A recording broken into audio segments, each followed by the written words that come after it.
Olá, meu nome é Lucas Watanuki e nessa apresentação abordarei sobre a OWSP e as 10 principais falhas de segurança em sistemas e aplicações web.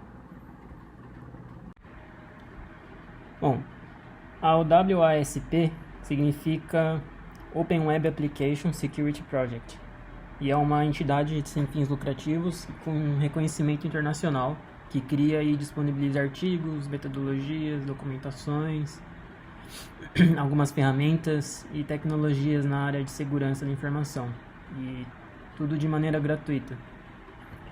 Em resumo, a OWSP ajuda as organizações ou empresas de software a desenvolverem, comprarem e manterem os aplicativos confiáveis, né? Dentre os principais benefícios que essa organização proporciona com seus produtos a empresas e profissionais de TI, a gente pode destacar que ela ajuda a tornar as aplicações mais blindadas contra ataques cibernéticos, também colabora para a redução de índice de erros e falhas operacionais nos sistemas.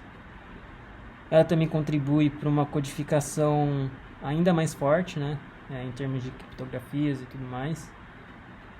Também eleva o potencial de sucesso das aplicações e também melhora a imagem da empresa desenvolvedora de software como um todo. Essa entidade mantém uma lista com as 10 falhas mais perigosas de segurança de sistema web, como se fosse um ranking, top 10 das principais falhas, assim como os métodos mais eficazes, né, em termos de prevenção para lidar com esse tipo de problema. A OWSP Top 10 é um documento lançado periodicamente que reúne, assim como eu disse antes, as principais falhas de segurança em aplicações web, e tudo compilado por especialistas em sistemas de informação de todo mundo, né? Bem abrangente. O ranking é baseado nos dados colhidos e nas discussões com a comunidade, e é classificado os diversos riscos, né, de acordo com a WASP Risk Rating Methodology. E aí é atribuído uma gradação de 3 níveis para os seguintes critérios, que é a dificuldade de ataque, seria o exploitability, prevalência de risco, detecção de risco e impactos técnicos. Aí a gente pode ver as alterações, né, nos itens ranqueados de uma edição para outra, no caso a edição de 2013 para a última edição lançada de 2017. Então a gente vê que foram retirados alguns tópicos como o A8 e o A10, com os temas de cross-site, request forgery, CSRF e esse Unvalidated Redirects and Forwards. E aí foram adicionados e mergeados alguns tópicos em 2017, como esse XML External Entity, que seria a quarta principal falha, e a Insecure Deserialization e o insuficiência de log e monitoramento. Bom, para começar abordando esses pontos, em relação ao ranking das 10 principais falhas em aplicações web, a gente pode começar falando desse primeiro item, que seria o A1. E isso aí é interessante destacar que essa falha de injeção, ou de injection, né, que é o termo falado em inglês e bem conhecido principalmente pelo SQL Injection, essas falhas ocorrem quando o atacante consegue enviar dados maliciosos para um interpretador. E são falhas que são bem comuns, especialmente em códigos mais antigos. São encontradas frequentemente em consultas SQL, LLAP ou até em consultas bancos NoSQL, né? Essas falhas são basicamente fáceis de descobrir, são descobertas geralmente por meio de uma análise do código E acho que a utilização de scanners e fusers também podem ajudar os atacantes a encontrar falhas de injeção. O impacto que pode ser gerado no negócio depende das necessidades de proteção, né, da aplicação e de seus dados. Os ataques desse tipo podem resultar em perda ou corrupção de dado e até mesmo passar o controle total do sistema web para o atacante, para o hacker. E aí como que a gente pode prevenir, né? Para prevenir esse tipo de ataque de injection, a aplicação requer que os dados estejam no mínimo separados dos comandos e das consultas, né? Como nos casos de utilização de APIs ou APIs que evite o interpretador ou uma ferramenta de ORM, né, que seria aqueles mapeadores para banco de dados que fazem a comunicação ali, uma interface com algum tipo de linguagem de programação. Qualquer banco de dados que possa ser acessado via web é suscetível a esse tipo de ataque, vale lembrar. Bom, o segundo item, né,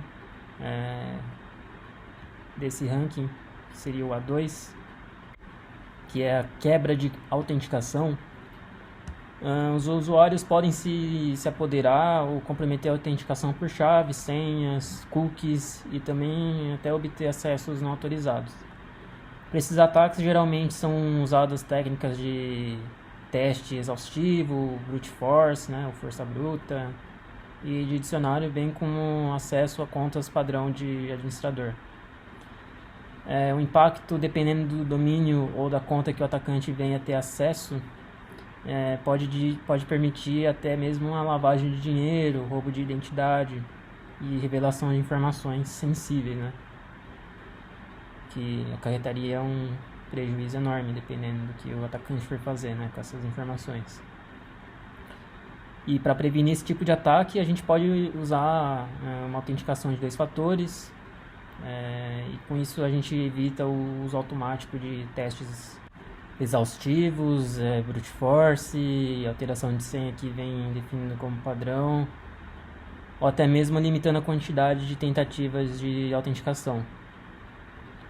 Bom, para a terceira falha, seguindo a sequência do ranking, tem a ver com a exposição de dados sensíveis. Segundo a OWSP, esse ataque tem causado maior impacto nos últimos anos, né? A falha mais comum relacionada a esse problema é a falta de encriptação dos dados sensíveis ou a criação de chaves fracas e, na maioria dos casos, a má gestão delas, né? Que às vezes não existe nem algum tipo de criptografia ali.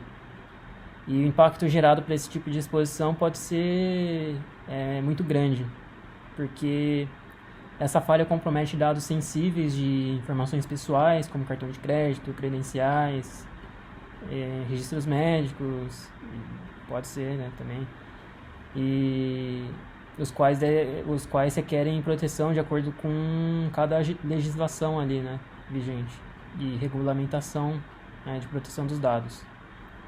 Para prevenir esse tipo de ataque, a gente pode tomar algumas medidas, tal como não armazenamento de informações sensíveis desnecessariamente, garantia de que os dados se encontram guardados, estejam encriptados, né? E a gente também poder garantir controle de acesso, para que somente as pessoas autorizadas acessem a informação.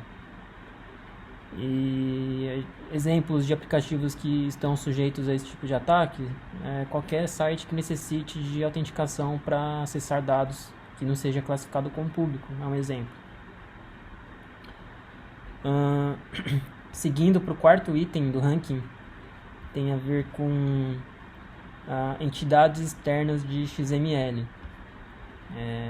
Muitos processadores de XML antigos permitem a especificação de uma entidade externa como uma URI desreferenciada e avaliada durante o processamento do XML. Essa falha permite extração de dados, efetuar requisições no servidor, escanear sistemas internos, realizar até aqueles ataques DOS via requisição, sobrecarga do servidor, entre outros. O impacto no negócio depende também da necessidade de proteção das aplicações, bem como nos dados. Um atacante que aproveita dessa falha pode extrair dados ou até mesmo uma negação de serviço, né? Sua prevenção pode ser feita através de treinamento para que os programadores possam identificar essas entidades externas de XML. Também pode ser optado pelo uso de um formato de dados mais simples, como o JSON, né, que é o objeto JavaScript, bem famoso aí, usado em diversas APIs aí, como forma de contrato. Até mesmo desativar o processamento de entidades externas de XML em seus processadores. Então, são formas de prevenção aí para esse tipo de ataque. Como um exemplo, a gente pode citar um aplicativo que seja suscetível a essa vulnerabilidade, né? Podem ser softwares emissores de documentos fiscais, que muitos utilizam XML. Esse é um bom exemplo. Bom, seguindo para a quinta falha, a gente pode citar aqui, seria a falha de controle de acesso quebrado. Essas falhas são bem comuns devido à falta de processos automáticos na detecção e falta de testes funcionais, né? O impacto técnico reside no fato dos atacantes tomarem o poder de utilizadores ou até mesmo administradores reais. O negócio pode ser afetado de acordo com o valor que os dados possam ter para aquela empresa, né? Como forma de prevenção, nesses casos a gente pode fazer a inclusão, pode incluir testes unitários e de integração para as diversas funcionalidades de controle de acesso, invalidar o JWT, né, que seria o JSON Web Tokens, após os logouts, e também registrar as falhas e alertar os administradores ou sysadmin sempre que necessário, né?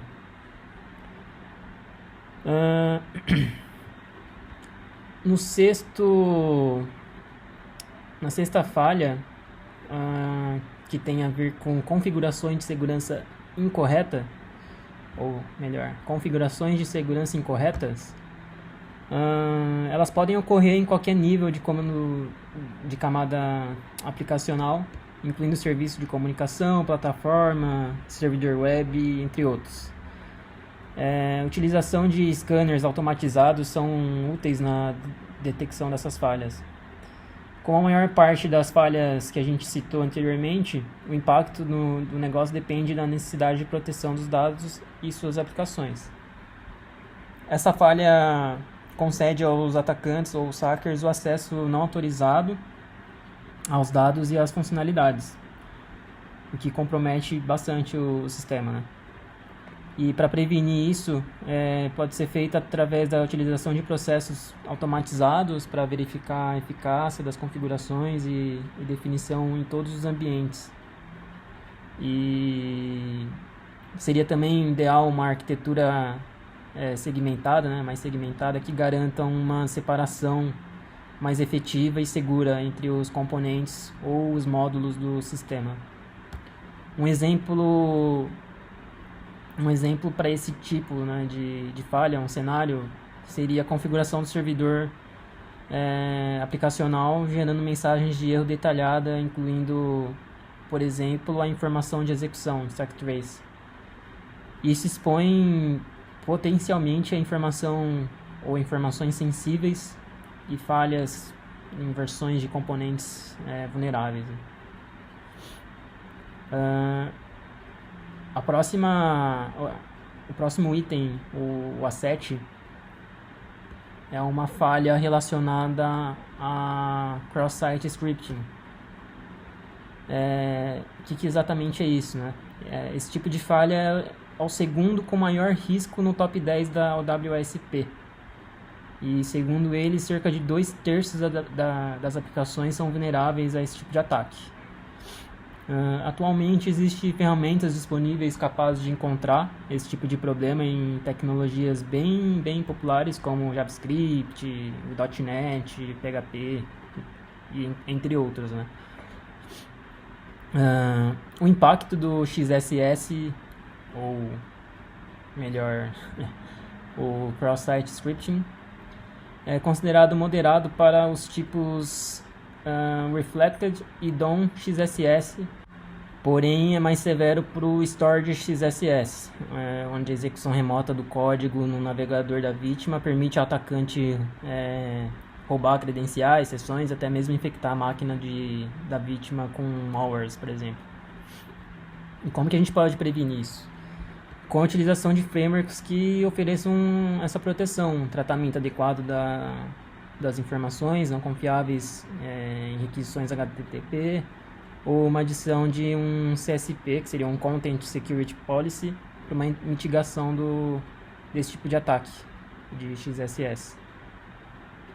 Bom, seguindo para o próximo item, o A8, que é relacionado à deserialização insegura. Então, os aplicativos distribuídos com listeners públicos ou aplicativos ou aplicações que dependem da manutenção do estado do cliente provavelmente permite a adulteração de dados serializados. O impacto dessas falhas de deserialização não pode ser subestimado, né? Já que podem levar a ataques de execução remota de código, que é bem sério. E como que a gente pode prevenir esse tipo de falha, né? Bom, a gente pode utilizar uma forma segura de serialização, pressupondo que não são aceitos objetos serializados de fontes não confiáveis e que só sejam permitidos tipos de dados primitivos, né? Então a gente vê aí que a dificuldade do ataque é difícil, a prevalência do risco é comum, a detecção do risco é média e tem um impacto técnico bem severo aí no caso. Bom, indo para o penúltimo item, o A9, basicamente ele está aí relacionado com a utilização de componentes vulneráveis, né, numa aplicação. Esse tipo de falha ele continua de forma generalizada por causa da utilização de padrões de desenvolvimento focados no uso extensivo de componentes, né? O que ocasiona que o time não perceba quais componentes devem ser usados na sua aplicação ou na sua API. Existem ferramentas que ajudam na detecção desses casos, no entanto, ainda assim é necessário de um esforço adicional. Enquanto algumas das vulnerabilidades mais conhecidas têm um impacto reduzido, algumas das maiores falhas de segurança até hoje são ocasionadas na exploração dessas próprias vulnerabilidades conhecidas em componentes. Como forma de prevenção, a gente pode adotar a remoção de dependências não usadas, assim como as funcionalidades, os componentes e outras coisas que são desnecessárias para a aplicação. Também vale se atentar em utilizar apenas os componentes de fontes oficiais, né? Dar preferência aos pacotes assinados de forma a mitigar a chance de acabar usando componentes maléficos, né, ou modificados. Bom, como último item a gente tem o A10, que ele está relacionado à falta de monitoramento e login. É bem importante numa aplicação web, principalmente numa arquitetura que usa microserviços, né, ter a parte do monitoramento em si. E o que isso significa, né? Essa falha ela está relacionada ao registro inadequado, né, de alertas, de bloqueios, que permita que o atacante siga testando as vulnerabilidades até conseguir uma brecha, né, que seja explorável. E como prevenção, a gente deve assegurar que todas as autenticações, as falhas nos controles de acesso e falhas na validação de dados de entrada no servidor sejam registrados com detalhes suficientes, né, no contexto do utilizador, que permita identificar contas suspeitas ou maliciosas e mantida por tempo suficiente para que seja explorável depois, permita uma análise por parte de um forense, uma análise forense, por exemplo. Que nem no exemplo aqui a gente pode ver pelo print ali do bloco de notas um tipo de brute force, né? Você vê que a requisição retornou 401 unauthorized para o mesmo IP algumas vezes ali, se não me engano 4 vezes, e com um intervalo de tempo também bem curto ali, né? A tentativa de login. Então isso é bem importante, né? Ter artifícios ali de login e de avisos para que seja mitigado esse tipo de problema identificado aí ou ranqueado aí na posição 10 da OWSP. Bom, esses foram os principais, né, os 10 itens aí do ranking da OWSP. Espero que tenham gostado. Aqui estão algumas das referências utilizadas para pesquisa e para o desenvolvimento desse trabalho. E é isso, pessoal. Até uma próxima aí. Obrigado.